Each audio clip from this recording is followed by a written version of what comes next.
i mi smo ušli u sobicu sa tih 10 beba.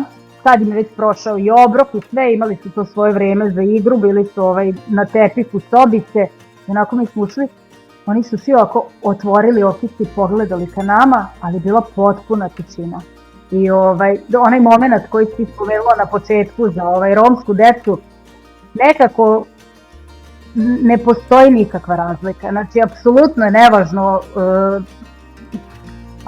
nevažno koja je boja kože tog deteta koje vi želite da uzmete sebi i da mu pružite ljubav. Tako da negde ni kod nas nije postojao taj moment razdvajanja. Prolazite vi to naravno sa ekipom socijalnih radnika i to pitanje kao da li ste otvoreni za usvajanje romske dece. Nismo želeli da se prosto desi to razdvajanje dece. Eto, to nam je kao bilo jedino ograničenje, ali taj moment kao da li je dete belo ili je malo tamnije ili je ne znam, mislim, apsolutno to je nevažno. Deca će vas jednako voleti